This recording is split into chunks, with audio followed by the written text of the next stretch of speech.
Senhoras e senhores, Pipocando Games começando, hoje com um assunto que deixa os responsáveis tristes, mas deixa a gente fica chateado por um certo ponto. Mas acho que a cara de interrogação é maior.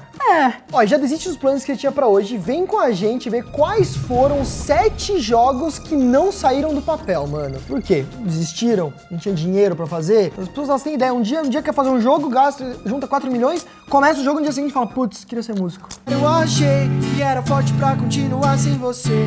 A vida tá difícil de encarar.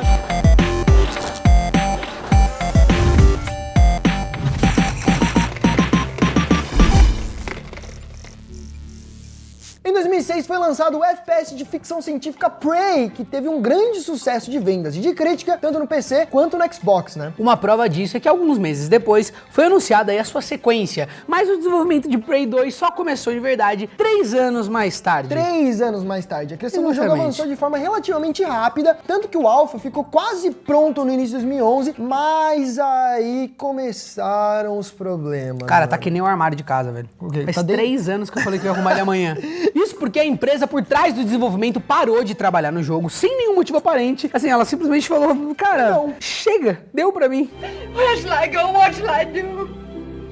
Frankly, my dear, I don't give a damn. Mais pra frente, os direitos do Prey passaram pra Bethesda, que imediatamente colocou uma nova desenvolvedora pra trabalhar no jogo, né? Que bom, mano. É porque foi um sucesso primeiro, então, pô, o 2 tinha tudo pra ser um sucesso também. E o que saiu depois, o Prey agora que saiu ano passado, né? Que foi esse que Que era é pra ser bom o 2. É bom também, teve 80 no Metacritic, legal, a galera curtiu. Ó, se passaram quase 3 anos com poucas notícias sobre a sequência, até que em 2014 foi anunciado que o jogo não seria mais feito por conta de resultados insatisfatórios. Que resultados insatisfatórios? Não sei, não foi nem lançado, como que faz? Resultados insatisfatórios. Pra um jogo que não saiu, até que ele vendeu bem. Vendeu 0. Resultado insatisfatório. O cara chegou na Número equipe e um. falou, gente, ó, Prey FPS. Aí passou 6 meses, chegou lá, o Candy Crush e falou, gente, o resultado não tá muito satisfeito. Não tá muito satisfatório. Não tá muito satisfatório não, cara. Em 2014, os jogadores do PlayStation foram surpreendidos com o famigerado PT, uma lista de jogos que não saíram do papel. Sem PT, não poderia acontecer, Lógico né? que não, né? Uma demo, galera, que saiu absurda de terror em primeira pessoa. Você jogou? Joguei. Mano. Que medo. Nossa. Cara, eu não jogo jogos de terror. Eu também não. Eu jogo, fico uma semana sem dormir. E eu lembro do Digsol dos Jogos Mortais girando a cadeirinha falando, I wanna play a game. Aí já era pra mim, deu. I'd like to play a game with you. Up until now, you just sat there as a voyeur watching other people. Lembrando que PT é Playable Teaser, ou seja, é o teaser jogável. Não é que você vai dar PT de medo na frente da Também, da mas televisão. também. Vai dar PT, vai dar PT, vai dar PT, vai dar PT, vai dar. E a surpresa de verdade veio quando algumas pessoas completaram o jogo, já que no final revelava que aquilo tinha sido uma demo de Silent Hill. Mas calma aí, isso não é o mais impressionante. Não? O mais impressionante é que as pessoas descobriram que era uma demo de Silent Hill que ia ser produzida com Hideo Kojima E o Guilherme Del Toro. Foi aí que o bicho pegou. Bugou, porque Hideo Kojima, que é quem não tá lembrado pelo nome japonês estranho, é o cara que faz Metal Gear Solid na Konami, né? E Guilherme Del Toro é um diretor de cinema famosíssimo por fazer coisas bizarras, horrorosas. Que parece o tipo Rolandinho. Labirinto do Fauno, só que eu não tenho nem de Hellboy. perto o dinheiro dele. Nem um pouco. Os fãs da franquia ficaram empolgadíssimos, né, pro novo Silent Hill. O gameplay em loop era muito bom, a história era curtinha, envolvente pra caramba, dava muito medo, mas essa empolgação não durou muito tempo, velho, infelizmente. Isso porque menos de um ano depois do lançamento da demo foi anunciado que o jogo não tava mais sendo produzido. Os caras se animaram tanto na demo que depois falaram, mano, a gente fez uma demo boa demais, o jogo vai ficar péssimo. Já gastamos tudo que a gente tinha.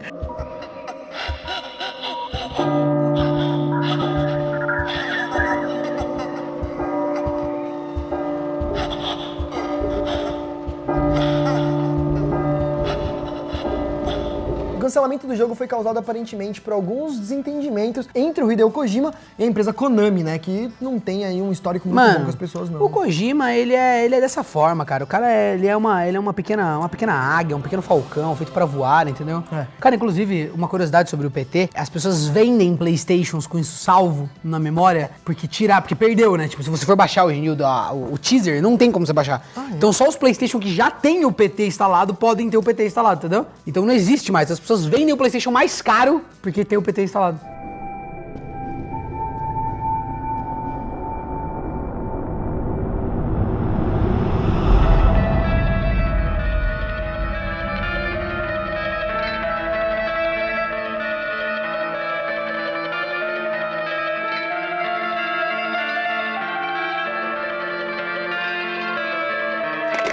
Silent Hill não foi o primeiro projeto, né, do Guilherme Del Toro que deu errado. Isso porque em 2010 foi anunciada uma parceria entre ele e a desenvolvedora Volition.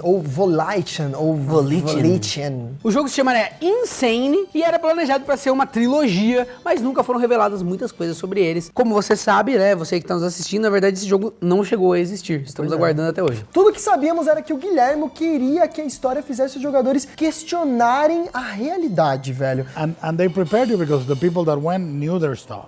Sabe um jogo que nunca saiu do papel? Jogo da Velha. E pra isso, o Del Toro tinha chamado pra equipe o artista Guy Davis, que trabalhou em vários filmes do diretor, além de ter desenhado diversos gibis. Da hora, da hora. Em 2012 foi anunciado que o jogo não ia ser feito mais, porém, os fãs ainda podem ter esperança de jogar Insane num futuro aí. Isso porque quando a empresa THQ cancelou o desenvolvimento do game, os direitos da franquia voltaram pro Guilherme. Agora sim, o bagulho. Que é um cara rico, famoso, filantropo. Cheio, gordo, barbudinho, inteligente, criativo. Então é só a gente torcer pra colaboração agora na próxima produção do Hideo Kojima dar certo, essa colaboração entre Guilherme Del Toro e Hideo Kojima. Como é que é o nome né? do jogo mesmo que eles estão fazendo? Ai, cara, eu não sei o nome do jogo, mas entra aí um insert maravilhoso do teaser. After Isso. Tomorrow, After the Dawn.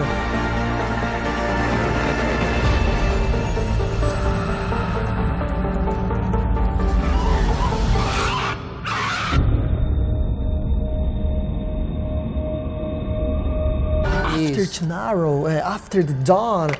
Ó, os jogos da série Star Fox estão entre os mais marcantes da Nintendo, inclusive personagens ou elementos da série aparecem em Super Smash Bros. E Super Mario Maker, que prova que é um jogo que ainda continua no core desta empresa maravilhosa. Sim, com toda certeza. O primeiro foi lançado em 1993 e 2 anos depois, Star Fox 2 já estava praticamente completo para ser lançado, mano. E ele seria lançado para o Super Nintendo e era completamente 3D, só que foi exatamente por isso que a Nintendo cancelou o lançamento do game. Isso porque o Nintendo 64 estava prestes a ser lançado e eles não queriam que os gráficos da empresa fossem comparados com os do PlayStation 1 antes do console novo. Então, lançar o Star Fox 2 ainda no NES, sem lançar o Nintendo 64 com o PlayStation 1 já no mercado, ia ser tipo um tiro no pé, tá ligado? Porque você fala assim, nossa, olha a Nintendo fazendo gráfico 3D, que b****.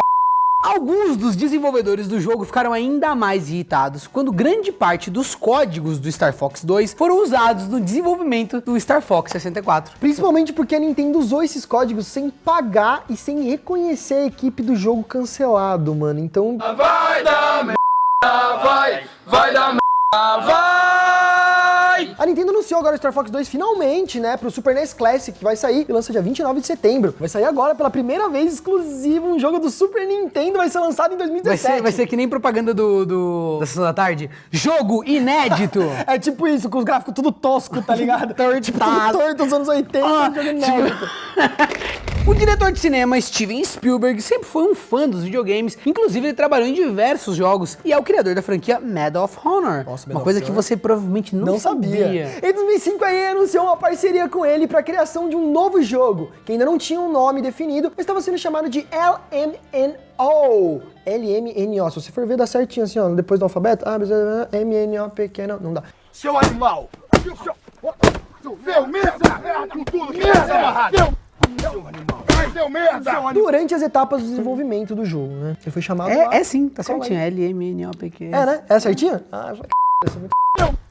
E ele foi descrito como uma mistura aí de parkour em primeira pessoa com aventura e alguns elementos de RPG. Tudo isso envolveria ainda o relacionamento dos jogadores com uma mulher de aparência alienígena. E é aí que entra o motivo do cancelamento de LMNO.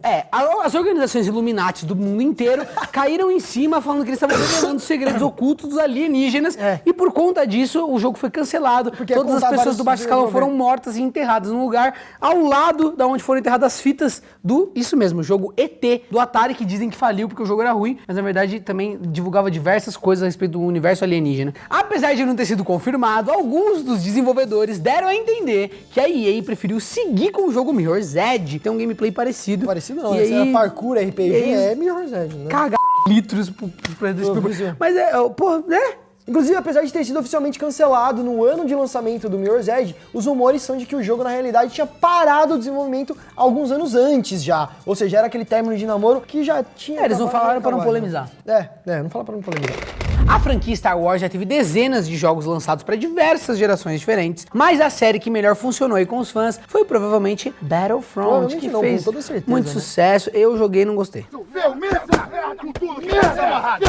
Seu animal! Seu merda! Seu animal! Nossa, eu quando eu joguei, quando eu era mais novo, tinha pirado. A galera né? pirava. Mó da hora, eu achava muito A galera louco. pirava. Tanto que foram lançados 2 jogos bem recebidos pelo público e pela crítica. E em 2006, começou o desenvolvimento do Battlefront 3. E 2 anos depois, a empresa que estava desenvolvendo o jogo perdeu os direitos e assim o jogo foi cancelado. Inclusive surgiu uma grande controvérsia aí sobre o cancelamento, um negócio que deu uma polêmica, polemics.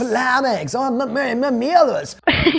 Alguns funcionários falaram que o jogo foi cancelado porque a LucasArts não queria gastar com marketing, né? Enquanto outros disseram que foi devido à falta de comprometimento mesmo dos desenvolvedores. E no decorrer dos anos foram vazadas na internet diversas imagens e vídeos do jogo que mostravam um avanço visual entre o segundo e, né, o que sairia terceiro título. Sim. Inclusive a LucasArts brigou bastante pra tentar tirar esse material da internet, mas, como sempre, não teve muito sucesso. Brigou com né? quem? Brigou com o Reddit? Com o Forchan? Brigou com a internet. A internet, eu odeio você! Inclusive rolou o reboot dessa franquia em 2015, né? E aí percebeu que isso ia sim dar muito dinheiro agora com todos esses jogos de Star Wars saindo. E vai ter agora uma sequência em 2017. Nesses jogos você pode jogar com o Darth Vader, dá muito tirinho, popopô.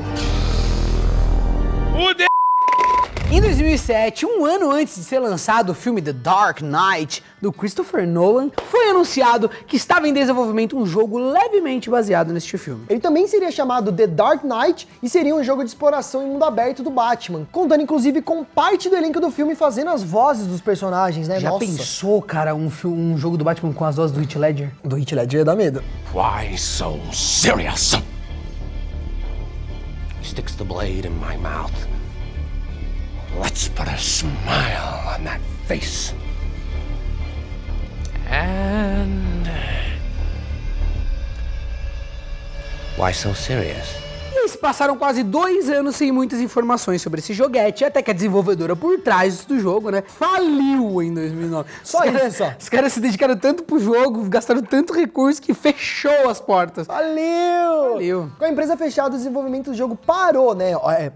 Óbvio. E apesar dele não ter sido oficialmente cancelado, ficou claro que ele não seria mais feito, porque tinha sido fechado. As a pessoas empresa. foram embora e foram distribuir currículo na Cato. É por isso que o jogo não ia ser mesmo lançado. O interessante é que mesmo não tendo muitas imagens e vídeos desse jogo aí rodando, alguns modelos saíram na internet mostrando o design do Coringa e de alguns inimigos secundários que muita gente gostou bastante. Era da hora. E isso não foi de todo ruim, né? Porque no mesmo ano que os jogos do Cavaleiro das Trevas foi cancelado lá naquela outra empresa, a Rocksteady desenvolveu Arkham Asylum, o primeiro da premiada franquia do Batman Arkham, Arkham City, Arkham Asylum, Arkham Origins, e que é uma franquia muito boa, uma das melhores, a melhor, acho que representa do Batman, com né? certeza. E eles inventaram aquele jeito de mostrar, de fazer os combates, né? Sim. E depois os jogos de ação estão usando Estão usando amplamente. pra caramba e tal. E em nome de todos os jogos que não virão, que iriam vir, mas que acabaram não vindo, porque não puderam chegar a ter ido, Tá. o Pipocando Games fica por aqui. É legal falar que o Pipocando Games também é um projeto que demorou quase 2 anos pra sair do papel. É. Não foi? Que A saiu do gente papel. tinha a ideia, a gente já seria o maior canal de games do mundo hoje em dia, E aí- mas a gente ficou esperando bastante, aí surgiram 357 bilhões de canais de listas de games. Beijo pra vocês, a gente se vê no próximo vídeo. Tchau!